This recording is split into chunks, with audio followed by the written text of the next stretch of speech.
Welcome to the March 6th Roundtable. We certainly appreciate all you guys being here, and we're going to try to respect your time. And we have a lot to cover today, actually. So let's kick off and get things rolling.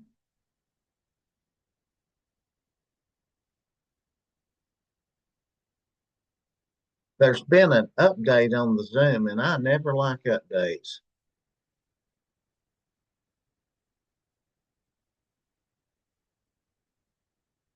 So, anyway, welcome to the Professional Roundtable. This is March 6th, 2025.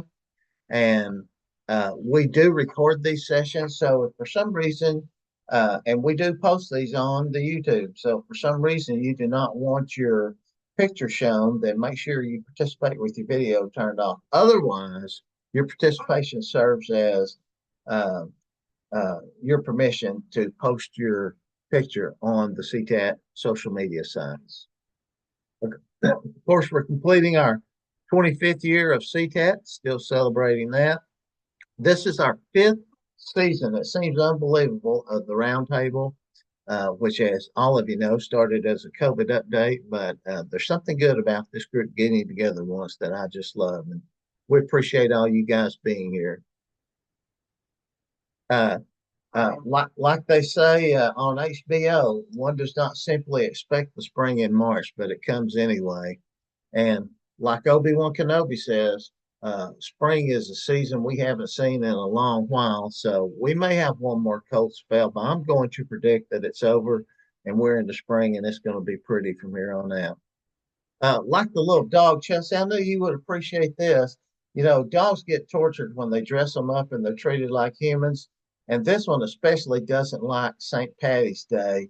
And he doesn't even know who St. Patty is, but he doesn't like him because he has to wear that hat. Today is an interesting day for birthdays. In 1927, Gordon Cooper, who was one of the original Mercury astronauts, was born. Gordon Cooper is interesting in career tech because his hometown, Shawnee, Oklahoma, has the Gordon Cooper Career and Technical Education Center there. That is a terrific venue. And if you're ever on I-40 going through there, I suggest that you drop in and visit that Career Tech Center. It's really spread out. It's a beautiful facility. In 1905, Bob Wills from Bob Wills and the Texas Playboys was born. I remember my dad saying that Bob Wills was like Elvis. It just there was nobody bigger than Bob Wills in his day, and of course, Baby Love and San Antonio Rose. And as a kid, I grew up watching Abbott Costello movies on Channel 11 on Saturday afternoon. And in 1906, Lou Costello was born. So happy birthday to all these folks. Uh, this is a big day as far as events go. In 1836, the Battle of the Alamo ended after a 13-day siege. 187 Texas volunteers were killed, including Davy Crockett, William Barrett Travis, and Colonel Jim Bowie, and all those folks were defending the Alamo. And of course, the significance of the Alamo was that gave Sam Houston time during those 13 days to build an army that eventually defeated Santa Anna at the Battle of San Jacinto. So the Alamo, very important date in Texas history. Again, there's something about seeing all you guys work together that's really heartwarming, and we really appreciate you showing up for all of the roundtables to work together. And thank you for being here. We always like to thank our board of directors who really guide the programming and all that we do with all of the CTE learn, engage, and grow and influence. And appreciate all you guys serving on the board. We especially appreciate the area presidents who Chelsea just met for 30 minutes in the area presidents touch base meeting. And we always cover and receive a lot of great info from that group. Uh, for those of you that didn't make it to conference, we took the opportunity to express our gratitude to certain folks, Rob Cannon and the folks at Lumens who did all of the AV work. Rob's been working with us for years, and he can kind of read our mind for what we're doing. Grit Productions is the one that handles all the logistics and getting stuff moved in and out. Thank you. All of our pre-conference presenters, Paul and Janelle and Sergio on level one, Mark and Carrie and Kimberly doing the level two, Martin McClure facilitating the level 3. We appreciate that. Tally Joe doing the special ed best practices training. Thank you for that, Tally Joe. And Jason Cooper and Kristen Petrunin doing the counselor training. We certainly appreciate you guys and the folks at TASB that came and helped us out with the level 3 training on HR, logistics, and facility. These pre-conferences, I think, are usually a highlight of the conference. And without these folks, that certainly wouldn't be possible. So thank them very much. We really appreciate ICV for hosting the conference reception. It seems like they've done that for as long as I can remember. But if you can't make it, then in the March meeting, I always like to show pictures of the reception because I think everyone had such a great time. And you can kind of see there, this was kind of the area. We had an outside and an inside, and I probably shouldn't show you guys drinking, but I don't think it hurts anything. You can see that's just our folks there having a good time. And everyone was really professional, and it was just, you can see sharing ideas and sharing thoughts and each other's families and pets and just having a real good time. And it's really heartwarming to see folks that work together, socialize together, and it was really terrific. And then at some point, the Area 2 folks show up and they got into a squabble over the drink tickets. And instead of just going and nicely asking the people at ICV for another drink ticket, they got to bickering over one ticket, and it turned into a brouhaha. And then things really got out of control, and all over one drink ticket. I've never seen anything like it. But finally, folks settled down, and a few bruises and black eyes, but nothing major. No one had to go to the hospital. And we ended up just having a real great time, and the reception, everybody ate fajitas, and a really great reception. And those are the pictures. So appreciate all you guys attending, and what a great reception it was. I also like to thank Miss Massey and her crew at Area 7 for doing the riverboat tours. If you remember that Monday, the weather was pretty iffy. And Miss Massey, if you're on here, didn't you still have 30 or so show up for the riverboat tours? She may still be in a meeting, but anyway, she was on the area president's meeting. But we appreciate all that you did for putting that together, and I know that the folks that were there really enjoyed it. Again, thank you to ICV for hosting that reception. We had the opportunity to say goodbye to Lindsay, who's leaving us at the end of the month, to go and be the executive director for the Texas Associations of Physicians Assistants. And I'm hoping that I can get some break on my deductibles if I use one of the medical professionals in her group, but we're still working on negotiating that. But Lindsay has been an invaluable member of the CTAT team for 15 years plus. And without her, she is going to be surely missed. And Lindsay, thank you for all your service to CTAT. And of course, the past presidents really did a good job recognizing Lindsay. If you're new to the CTAT Roundtable, just a little bit about our programming. We do the monthly roundtables like you're on today. We do a group for next-gen administrators with less than 5 years experience, or someone that's just kind of wanting to get the new updates. Professional conferences like we do for our winter and summer conferences. We'll come to your district and do professional development if you ask us to, or program evaluations. Certainly, we have those scheduled through April, but we do have a couple of spots open in May if someone would like a district program evaluation. You can email Chelsea or I, either one, and we'll send you all the information. MOA support is available if for some reason, I know that the ESCs do a terrific job of that, but for some reason, your ESC may not have a specialist. I'm not aware of any, but we can certainly help you with MOA support. And our area outreach trainings. And the area outreach trainings help provide professional development, and almost equally as important, they help expand the footprint of CTE in the state and CTAT. And I can't tell you how much that has helped us during this legislative session. For those of you that's wanting to put this on your calendar, I think registration Monique just opened the registration, which will be July 21st through the 24th at the Dallas Anatole, and we're really looking forward to that. So put that on your calendar and go ahead and register and get the hotel pretty quick because the FCS people said they were having trouble getting some hotel rooms. Go in there and get part of the block and get the good rate. For those of you that are, if you've been and you want to come again, but if you've never been, probably the training that we get the best feedback in is the Finance Plus CTE Joint Academy that we host twice annually, once in the fall and once in the spring. We had the fall was in Abilene, and we had a tremendous turnout and just a great day of training. Becky Estrada, who does the finance part of that, is probably the best trainer I've ever seen, and just a fountain of knowledge. And you get to come spend the day with your finance folks, and if nothing else, being there a day together where you can hear the same information and have some meaningful discussions, I think it's worth the price of admission. But we're going to be in Houston April 29th through the 30th, and we encourage you to register for that. Campus CTE coach training. This is a training that we're very proud of. We have trained over 200 folks. We have 200 new campus coaches out there, and it's all about putting an assigned skilled resource where the teachers will make use of it. And thank you all you guys for participating in the campus CTE coach training. We were in Georgetown on Wednesday and had about 15 folks participate there. It was terrific. Thanks to Britton Schultz and the Georgetown ISD folks for hosting us. On March 26th, we go to El Paso, and we'll be out there, and we appreciate the Region 19 folks hosting us there.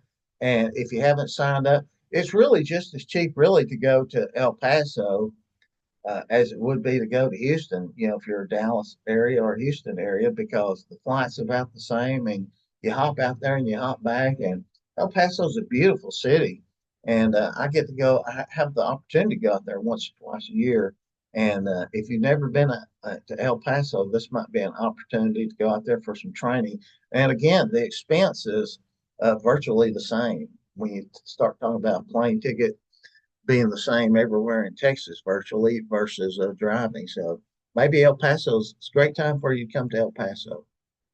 Also on March 27th at ESC 19, we will be training counselors. So if you have a counselor that needs training, stick them on a Southwest flight and send them to El Paso. It's going to be a full day there at ESC 19, and we're going to feed them lunch and have a good time. And we're looking forward to the best mole in the state. That's what Fernando tells me. The CTE plus campus admin training was certainly came about through a area presidents meeting. And this was the first time we did this training on February 25th. And I have to say that it went very well. The attendees were terrific. So we appreciate you guys participating in that. And hopefully it helps those guys work a little bit smarter and not as hard. Any event that we're talking about, you can register for on the CTAT.org events page. Now, let's see. Also talking about all of the 38 districts that were recognized at the conference for a district of distinction. Wow, you guys were really impressive, and everybody got their picture made and went across the stage. Congratulations to you 38, and we appreciate you. And those are about to open soon for the next batch of districts distinctions, and we'll have you guys up on stage in the summer. Also, Raquel Gillum from Region 10 gave us a presentation at conference about non-traditional CTE participants. So if you're interested in that and working in, or if your district's in a little bit of, if you need to shore up your non-traditional student participation, you can contact Rachel or Spencer there at Region 10, and they'll get you in with the training. Chelsea, I'm going to turn it over to you for the important dates and the CTE updates. Perfect. Thank you so much, Mark Boshier. I don't know about y'all, but every time Mark says that he has photos from the social at conference, my heart starts beating really rapidly. And for those of you that were there, you did get to see Jasper Tweed in the flesh. And many of you came up to me and said, well, he's much more handsome in person than he is in the photos that Mark shows us on the roundtable. And I don't know whether to say shame on Mark Boshier or shame on y'all for thinking that Jasper looked that way. But he had a lot of fun, and he even gave y'all a standing ovation. I had those same friends from Area 2 that caused the ruckus over the drink tickets told me that every time people stood to give an ovation, he would stand too, because he was just so excited to see what all the fun was about. So it was great to see everyone at conference, and Jasper Tweed had a lot of fun too.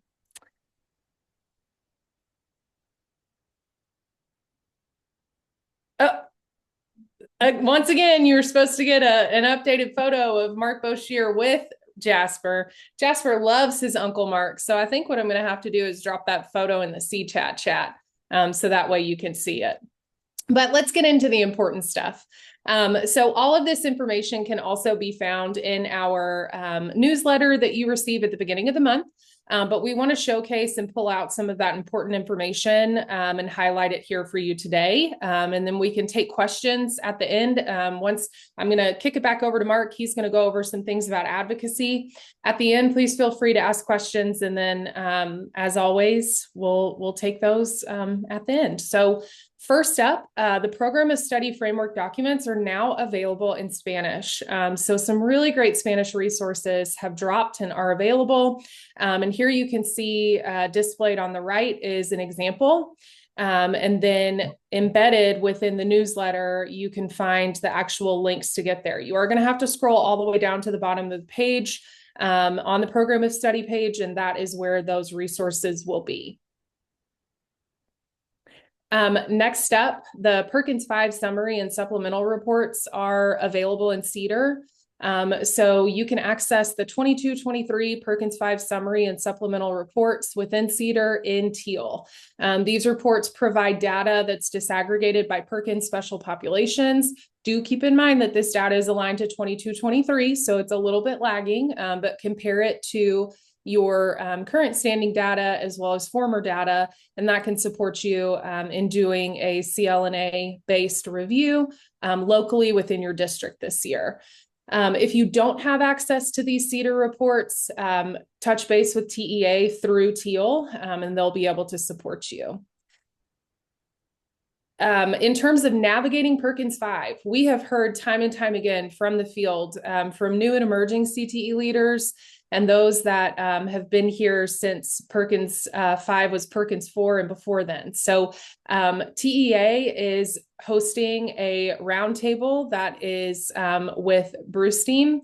And there will be an overview online from 9 to noon for a virtual webinar.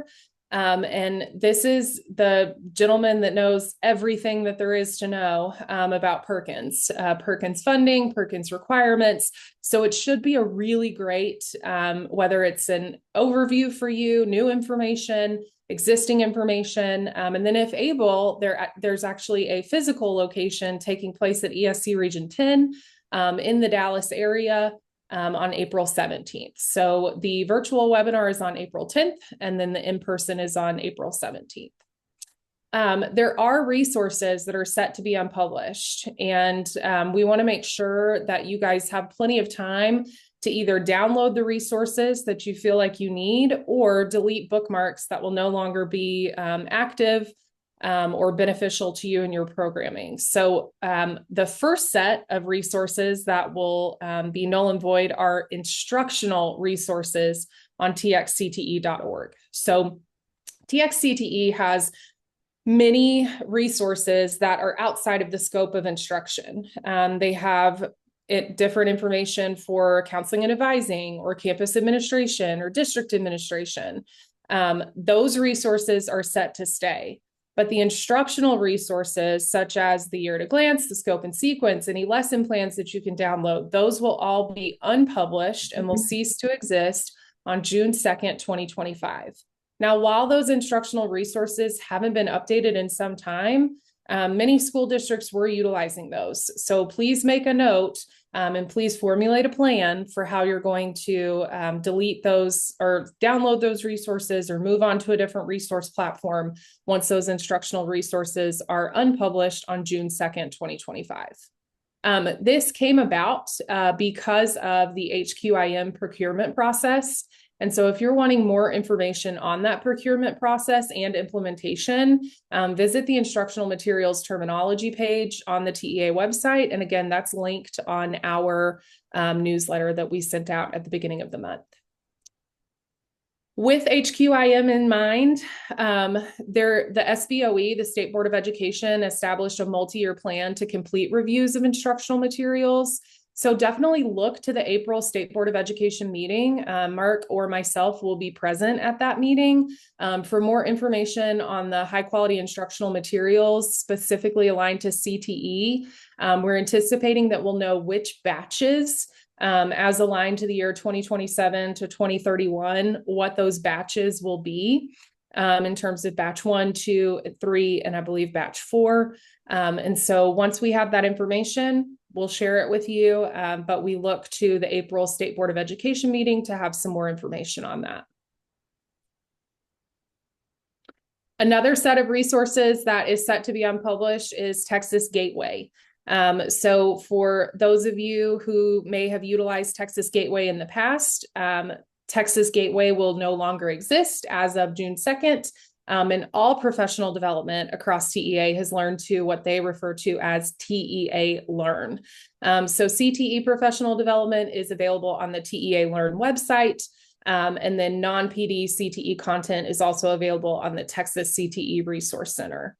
So any additional resources can be found on TEA. And if you need any support in what resources am I supposed to be, what professional development am I supposed to be taking, what resources should I have, just contact your ESC specialist or Mark and I, and we're happy to sit down and walk you through that information. The Grow Your Own grant application launched in February, and applications are due on April 1st.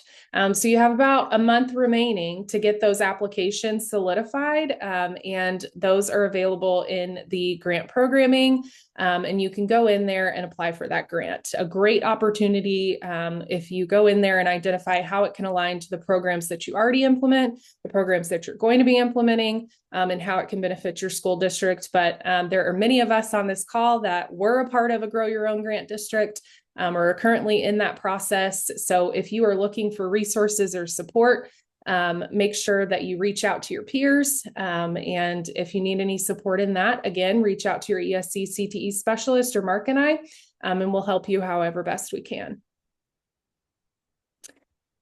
Well, this mailman from some show about cheers and beers said a little known fact is that Ma and I were looking for documentation that states when use of funds are allowed. And we get this question a lot, especially at this time of year. Is CTE allotment being used within 3 years? Well, many of you will say, I thought that they had to spend 55% on me every single year. And so here's some clarification. The state CTE allotment funds are provided annually. The spending requirement is annual. Each year, students generate funds, and each year the funds generated are required to be spent on those students. So essentially, the best practice is always to spend this year's funds on this year's students. There is an annual spending requirement of 55% that must be spent directly to Program Intent Code 22, or what you'll hear is PIC 22, for compliance purposes. So for compliance purposes, TEA uses a 3-year rolling average to measure the minimum spending requirement was met. That information can be found in the FASRAG, Module 1, FAR Appendices, Section 8.8, and Module 4. But yes, this is on a 3-year rolling average. And so Mark and I are happy to review that data with you and talk through how you can have a healthy conversation with your CFO or business office in terms of understanding and reminding them that for compliance purposes, 55% of program intent code funds need to be spent on the direct allotment as aligned by the direct allotment on CTE programming. And look at that, Jasper Tweed driving Mark Boshier to the Capitol. They hit some traffic, but they made it on time. Mark, could you go back one slide for me, please, sir? Sure, I'll take over with the advocacy. Oh, great. Go for it, Mark. Hey, what I love about Mark Boshier is he can have fun all day. at other people's expense. So take it away, Mark Boshier. Other people's expense is always cheaper. Amen. Yeah, so let's roll in and talk a little about advocacy. And here's a list that Marty shared with us at the conference during his legislative update to keep an eye on. And we're going to hit some of these, but you'll see, for example, that House Bill 79 rolled ROTC into CTE waste. Well, many times what will happen is that some of the bills or some of our legislative priorities will find themselves in other bills or other pieces of legislation. And so uh, House Bill 1079 may never receive a hearing because what happened was is House Bill 120 absorbed that component. So this is a dynamic, moving um, uh, target. And so let's talk a little bit about what we do know for sure. There's two bills that we testified on yesterday, and one was House Bill 120 that enhanced the rural education partnerships, and also what it did, probably the smallest part of the bill, but what be the most notable is House Bill 20 actually rolled uh, JROTC into career tech, and therefore career tech, they'll be lined up, there'll be TEKS assigned to it. Those courses will be placed in a program of study. The courses will be tiered into levels. We anticipate if should this pass, uh, ROTC 1 and 2 will be 1.28, 3 and 4 will be 1.47. And House Bill 120 also had a lot of confusing stuff that had to do with CTE advisement and career advisement. And we're still trying to get clarification on that. But one of the components was a 1 to 200 ratio for career advisement. It didn't necessarily say counseling, but anyway, House Bill 120, what you need to know is they didn't necessarily pass it out of committee, but there was probably 15 people that spoke on House Bill 120, and not a single person opposed a single component of it. Then the other bill that we gave testified for, and also the folks there from Colleen ISD gave incredible testimony, a terrific testimony on House Bill 120, and we appreciate you, Ms. Robinson, for your work in being a advocate for CTE legislation and being there yesterday. House Bill 20 came from Representative Gates in the Houston area, in the Lamar area, and uh, uh, Representative Gates has been pushing CTE legislation for about 6 years, and he comes up with parts of a bill that are really good, and then other parts are hard for certain associations to support because of what they do to the foundation core curriculum. However, Representative Gates came up with a fantastic bill this year that really enhances the partnerships between high schools and post secondary institutions and really highlights the importance and need for training in the skilled trades. So we were proud to go and support Representative Gates and House Bill 20, and we really anticipate House Bill 20 going through and passing this year. So keep an eye on House Bill 20 and pull the text up and read it if you haven't. House Bill 2 came up today, and House Bill 2 is the financial bill. And the good news for House Bill 2 is that it did nothing to impact CTE funding negatively. And so one of the things that we watch for is the basic allotment going to be taken out of career tech. That did not happen or has not happened yet in the House Bill 2. One of the interesting pieces of it is how it could potentially impact districts of innovation. And we have reached out for clarification to the agency. We don't know if it's going to directly impact uh, uh, enrichment courses in CTE or just the CTE courses that fall under the foundation curriculum. But we are going to get um, clarification on House Bill 2 as it impacts districts of innovation. and we'll get you an analysis out that as soon as possible. Again, it just came out this morning, and we rushed to look at the funding portion, and then Miss Massey reached out to us about the DOI component, and we dug in there, and we've run 2 or 3 analyses on it, and we think that it's only going to impact. We just don't know. We reached out for clarification, and we'll get back with you. There was also Robin was fortunate and nice to take a picture of me testifying yesterday in front of the Capitol. Thank you for that picture, Robin, and all of you can kind of save that screenshot if you'd like.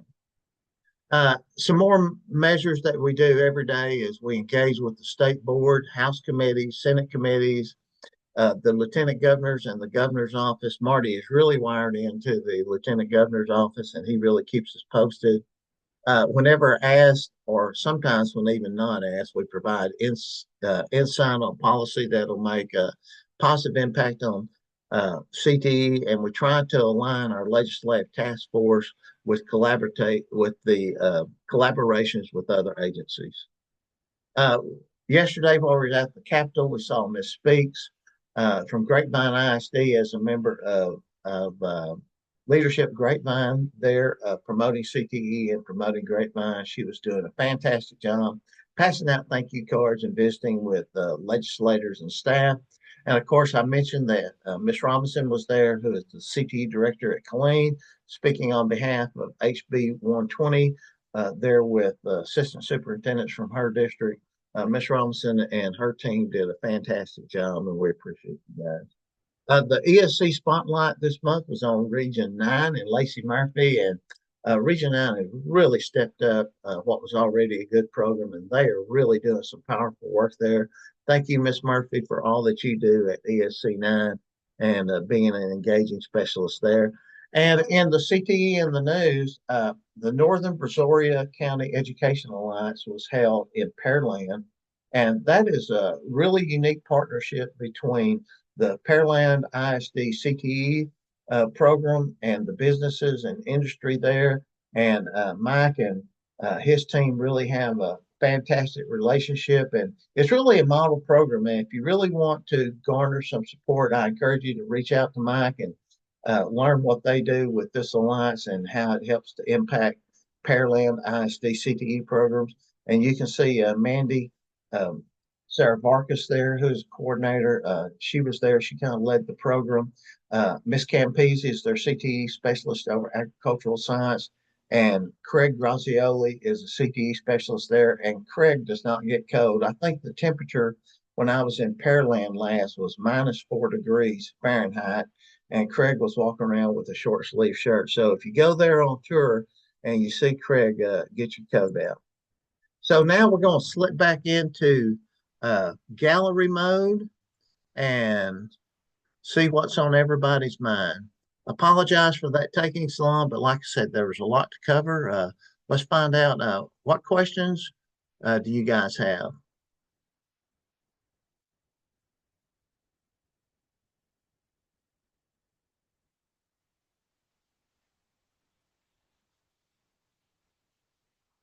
Chelsea, it looks like Tyler Bruce has put a question in there about ways to get students a CCMR point. Level 1 or level 2 certificate. One part there, Tyler, is that a certificate from a post-secondary institution is different than a certification. And so a certificate is issued by the post-secondary institute, the Chelsea, what word am I looking for? Higher ed, the Institute of Higher Ed. Yep, you got And it. so that's a level, and typically a level 1 certificate is about 15 college hours or about 5 courses. And many times, many of our students, especially in welding, will earn a level 1 or level 2 certificate. And so that earns a student a point, just like an IBC. And the difference is that an IBC is offered to a third party industry entity, and the certificates are offered through an Institute of Higher Education. Tyler, does that get your question answered? Yes, thank you. I see how you skipped my first part of it. but it's okay. Well, we don't want to. Let's see what you had on there. It was dog talk, wasn't it, Tyler? It was. You don't have to read it. I was just Well, let's read it now that we're looking at it. So Tyler had his dog Stella there fast asleep while you were talking at the beginning of the meeting. And was my voice the calming or was it Chelsea's, Tyler? I think it was yours. Well, that is so. I feel that I have a calming voice. Chelsea, is that what Jester says too? He does. Mark has a gift, even though he is a cat person, y'all. Cats are low maintenance. That's all I'm going to say. Okay, what else do we have going, guys? Any questions? Any comments? I have something, Mark. Please. I just wanted to reach out to the group and see if anyone else is utilizing the emergency or priority dispatch with their law programs to run their certifications. The Gulf Coast, I think, fall of 23, kind of got together and brought in someone to do training for our teachers to be able to offer that certification. And I was wondering if anyone else knew of local trainings for that versus having our teachers have to sit in through the virtual trainings on the websites because those can take quite a while for them to complete. So I didn't know if anyone else was looking at pooling together resources to do something like that, or if there were some other options floating around I might not be aware of. Miss Brown, it looks like Northeast ISD and San Antonio has an option with no virtual training. Northeast. Yeah, Miss Merle, do you mind hopping in here and giving us a little more info?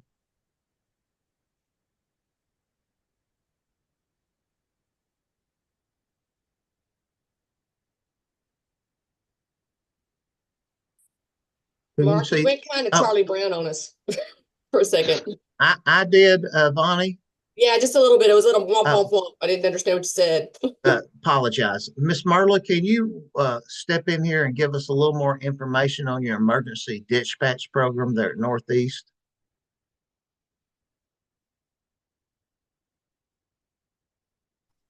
I'm not sure if she's still on there or not, Miss Brown, but she did give you an answer and you might reach out to them.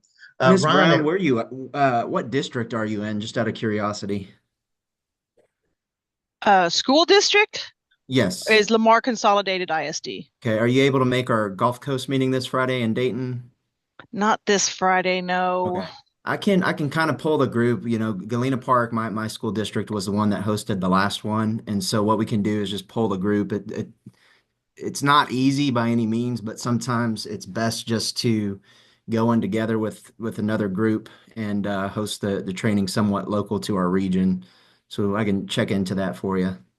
We found that to be very useful last time that it Good. was local. And I've got 3, potentially 4 teachers here that we're going to need to get on board. So we would definitely be interested in what those options look like. Okay, I'll bring it up tomorrow. Okay, thank you.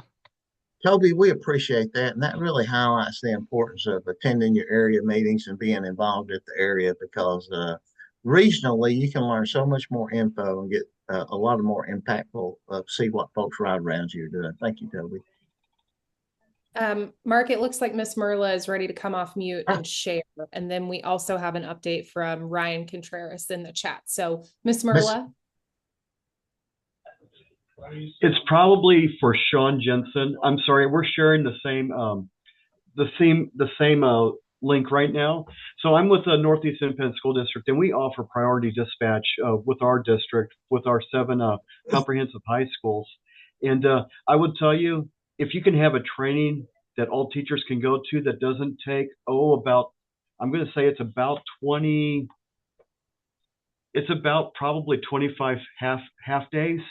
It is something else. So just to let you know, we don't have that access in San Antonio, but I would tell you it would definitely be a advantage to offer it. The certification seems to be very easy to offer, so just so that those who are considering are thinking about it. Sean, do you mind sharing your email with Miss Brown in there? Absolutely. I'll put it in the chat. Thank you, sir. Ryan Contreras there at Salina dropped a survey, a CTSO survey into the chat. And I just copied it and stuck it on my desktop real quick, Ryan. But it's really a cool survey. And Ryan, I hope you don't mind sharing those results, and we'll put those in the next CTAT chat. But Yeah, it's all about absolutely. it's all I about the CTSO dues. And go ahead and share it, Ryan. Yeah, absolutely. So I was talking to some of my colleagues in the area, and we were kind of discussing this and seeing what the sharing our resources and figuring out what each of us do. And we came up with this survey, and we wanted to share it with the CTAT group to see if we can kind of get to see what's going on across the state. So it's a quick, very survey. I'm not a big fan of surveys, especially long ones. It takes less than a minute to fill out. They're mostly yes and no questions. And there's also an email spot. So if you do put your email, the email is option. But if you do put your email in, I will forward you the results of the survey once it is done. But yeah, I remember this question came up a couple of years ago.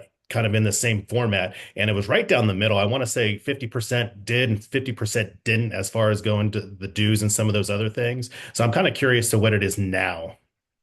Ryan, I would also encourage you to add a question in there. Does your district differentiate between competitions versus what I would call leadership travel, like to officer meetings or something like that? Because I think that's important too. And if they do, how many competitions do you pay for? Do you pay for Absolutely. invitationals? Do you pay for regional shows or just state shows or county shows? Whatever it is. But that is a fantastic uh, form there, and I look forward to seeing the results myself. I will share out the results with you, Mark, and the rest of them, whoever put their email in there. I appreciate it. Thank you so much. Well, thank you, and that's a great survey. Thanks. You know, when the summer gets here and the legislative session is over, I'd like to see this. And also, we're going to try to survey the districts on what they do for stipends, because if there's 1,400 districts, there's 1,400 different ways to pay stipends. So we're going to. TASB has actually asked us to share information about a recommendation, but we hate to make a recommendation because what your district does may work for you specifically, and how what the local expectations are versus what the uh, district 30 miles next to you will have different expectations. It's not like coaches, pretty much a football coach is expected to have the same duties as a football coach 180 miles away, but that's not necessarily true with the ag program. The district makes a lot of different decisions based on what they want out of an ag program, FCCLA, DECA, and so much of that is just historical context and district needs. Well, terrific. Any other questions? Boy, those are two good ones. I've got another kind of question, I guess. Okay. As we're looking at budgeting, and this reminded me, this survey, FFA is talking about potentially requiring affiliations moving forward. Has anyone heard more about that, or thoughts on how your district is looking at that if you currently do not pay for the affiliation fee for your chapters? I have heard that, and the ag. That's not the ag. That's not Texas that's pushing that. That's the It's the national. national. Right.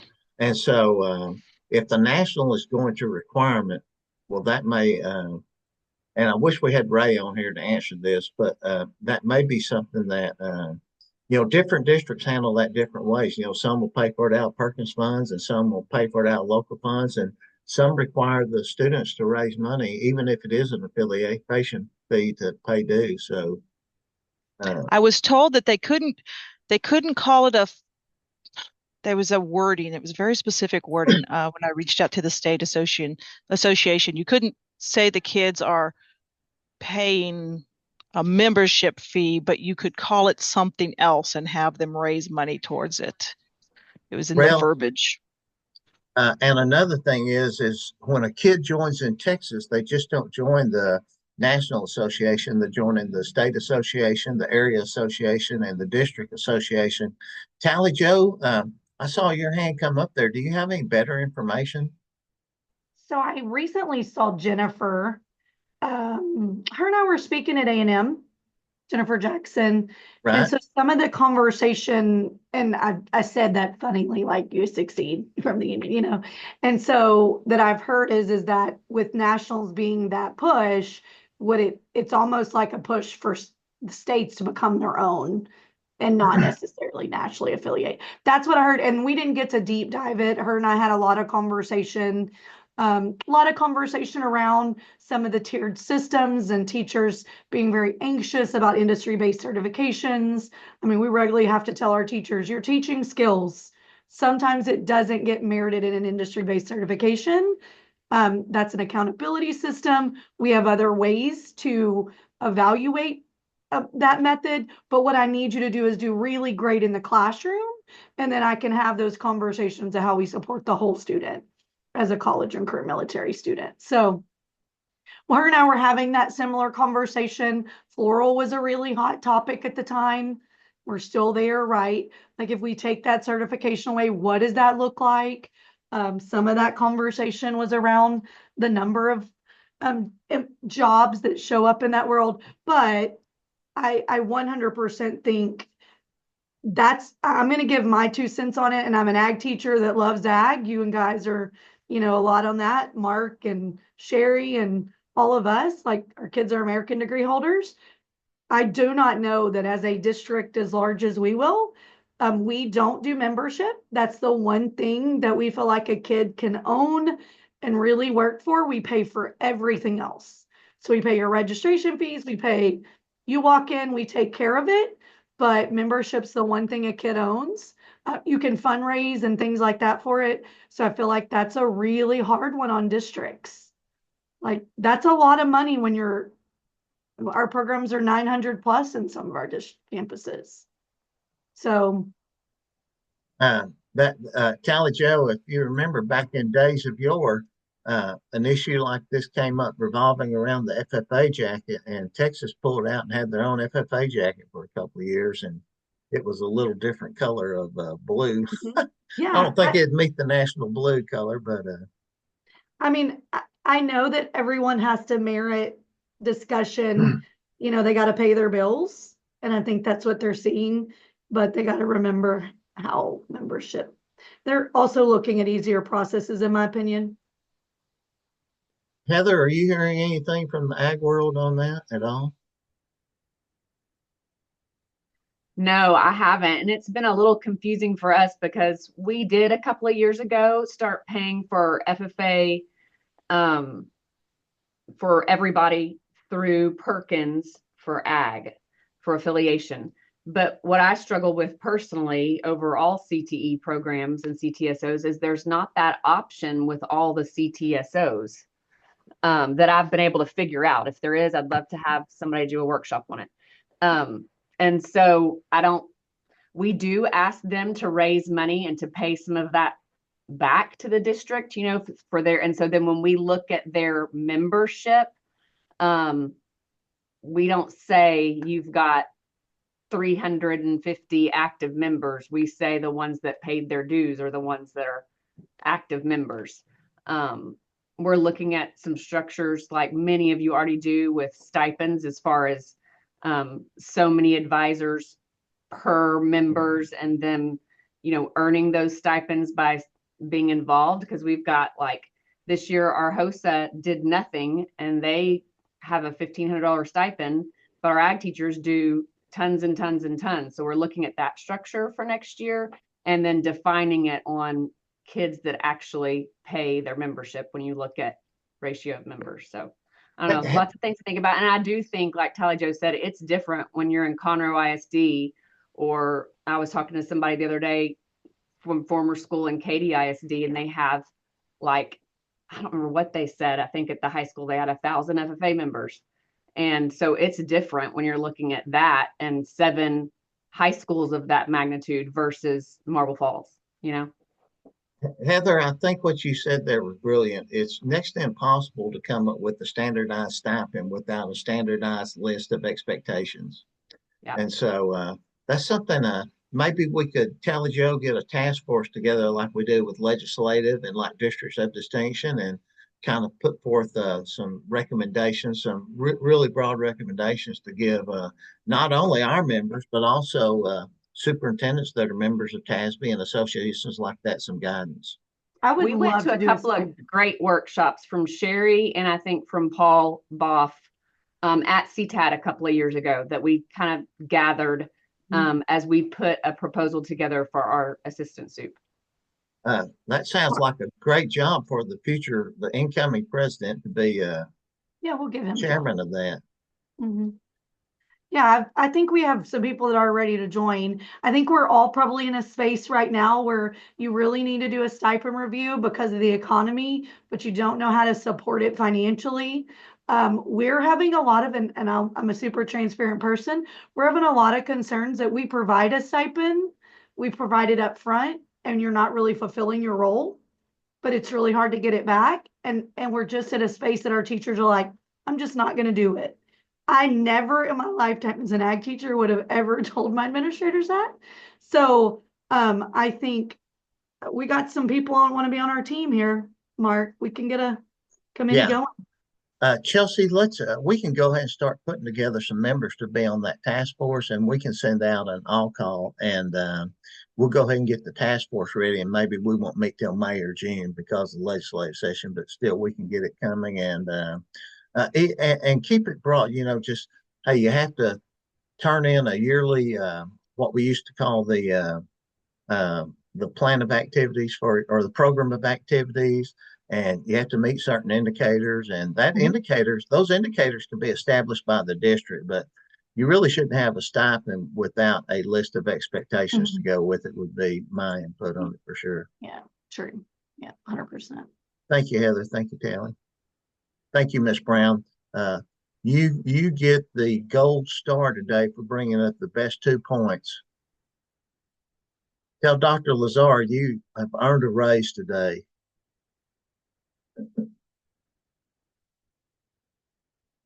Ryan wants on it too, and we need Ryan on there because he can make Google Forms. I think it's really just being a powerful group that networks, that when you go and you sit with your assistant soup, who sometimes doesn't understand our world, but it's a great individual, that you just have this powerful data that says, hey, this is what we look like as a state, right? Here's what we look like. Here's how we can talk about this. Because what's going to happen is they're going to call the person next to me and say, what's your stipend? What's 15,000? Well, you're 187, right? And so I'm all about being team CTAT. And Tally, we might also reach out to some of the CTSO folks like Jennifer and the guy from that, some of those folks to see if they want to provide. If I was a CTSO person, I'd want to provide input. 100%. Terrific. Well, thank you. Another Festivus moment here at the roundtable. Anyone else? Peggy, that was your idea about the CTE plus campus admin training, and we had a great first meeting, and we think we can shore that up and through a couple of strategic partnerships. Chelsea, would you agree that that's worth doing and kind of worth expanding a little bit? Absolutely. We saw great feedback from those that came as a team. We had a few that came as a campus admin and then a district admin leader. Those that came flying solo and took the day to come and learn and grow with like peers. It was an incredible day of learning and growing together. And so we definitely look to implement it next year. Mark and I will be working on where we're headed in the 25-26 school year. And then we will showcase that at summer. So that way you can put it on your radar and we can partner with you guys across the state and host it at some of your incredible facilities and just get some really strong trainings out there regionally across the state for you guys. Yeah, I appreciate y'all offering that one. We get so many new assistant principals and they get CTE, and if they've never taught it, it's just totally foreign to them. So that was a great opportunity. Well, you don't know kind of what the folks exactly need and what the clientele is till you have one. And so we're looking at having partnerships with maybe the Texas Association of Secondary School Principals or TASA. And with that partnership, I think we'll get more buy-in from different administrative groups. So if any of y'all are big TASA members, put a bug in their ear. All right. Any other comments, questions? This has been some fantastic ones. Rob, see you on there. How are things in Fort Worth?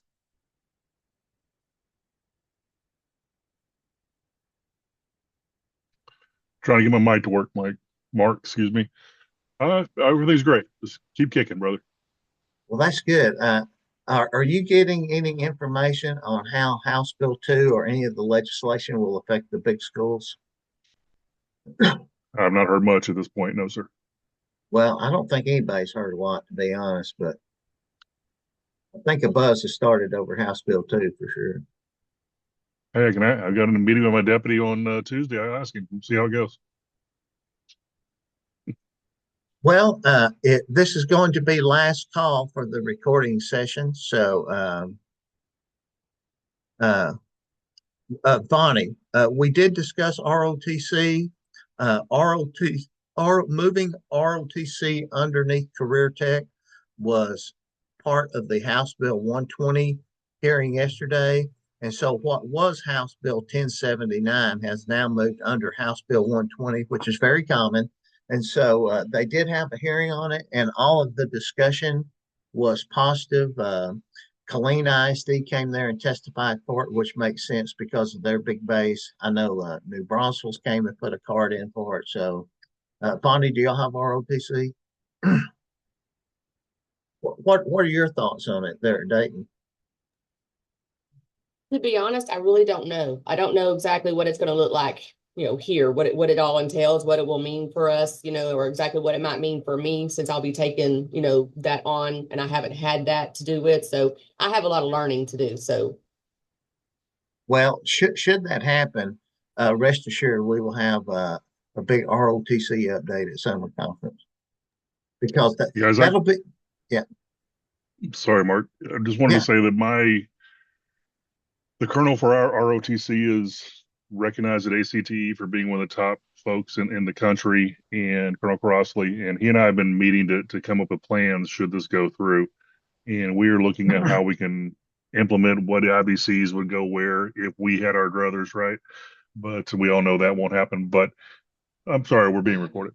So, we're going to, we're already coming with plans. No matter what happens, we are beginning to communicate more and ensure that our kids have opportunities in STEM with the ROTC as well as the CTE kids and all the different programs. We're actually starting in 3 different programs.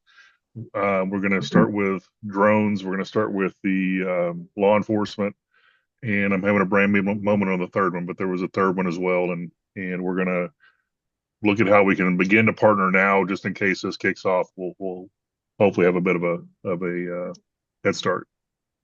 Well, if House Bill 120 goes through, it's not going to have much opposition. I think it will go through the House. It's whatever the Senate decides to do with it.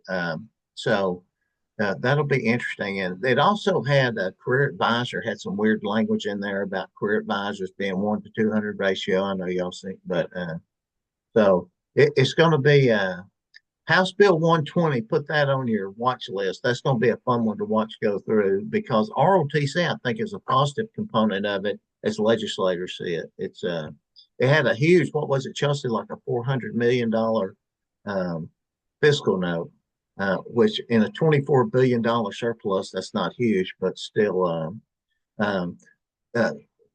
based on last year's enrollment for ROTC, the fiscal note or the amount of money that would be coming to CTE is about $65 million. Now, keep in mind, that's only about $25 million in extra allotment money. So it's not a huge fiscal note for 25 million is a lot to me, but it's not a huge fiscal note in the big schemes of the Texas budget. No doubt that once that all kind of goes through and is official, that we'll be getting a lot of information, and things will be coming together. It's just kind of feeling like one of those things that's like happening, and then is it going to be placed in our laps like right when school's starting? So, and that always like it's kind of stressful. But so I want to know anything and everything I need to know going forward in terms of this. Well, as you know, as we know, you will know, Bonnie. So let's all stay posted. And if you know something, let's share it out where we can all get the info. Zach, thanks for politely raising your hand. That's good modeling. Oh, well, thank you. I just wanted to share out that in our district, I oversee our ROTC programming. Obviously can't spend any funding on them, but I'm an advocate for them and try to help them where I can. It's been great. I actually like working with them. I see nothing but good things, like what Rob was saying. There's a lot of crossover with drone engineering, especially with a lot of the STEM. The military funds a lot of what they do anyways. So I can see a lot of opportunity, and I haven't seen the bill, so I'm not sure if it changes funding. I can see where we're going to gain some funding from it, but the expense may not be equitable. We may be getting more bang for our buck, is my point. So, but they're a good group, and And I think they may be a little high maintenance at first because they'll be new, but it'll be the biggest expansion of CTE since business came in back in the 80s, I guess.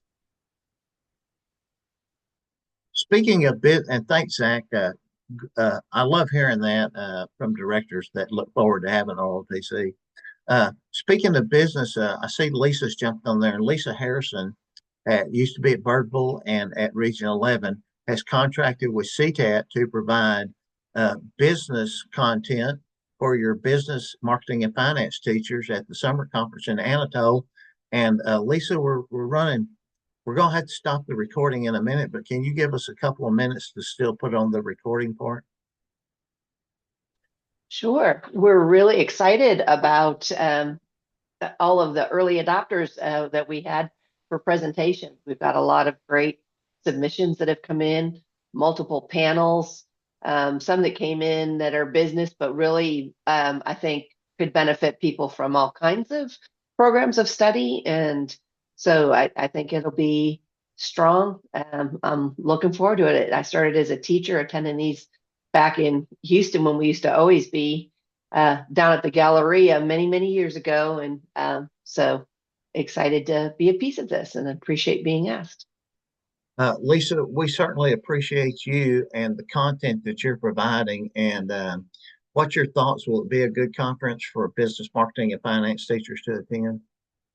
Definitely. And still trying to actually even shake out a little bit more that would be for your real estate, since that's, a new program of study, trying to get people from the Real Estate Association to be there. And so I think it would be a great year to be a part of business and marketing at the conference. And don't you have roundtables planned for the business teachers too each day so they can get together and kind of network? Yeah. We've got roundtables or panel presentations. Yeah. So we've got panel presentations. We've got multiple that are industry. And then one that I'm excited about. So here in North Texas, the 3 workforce boards all received grant funding for paid teacher externships this summer. So we're going to have 355 paid teacher externs here in North Texas this summer. And so Interlink and myself are managing those.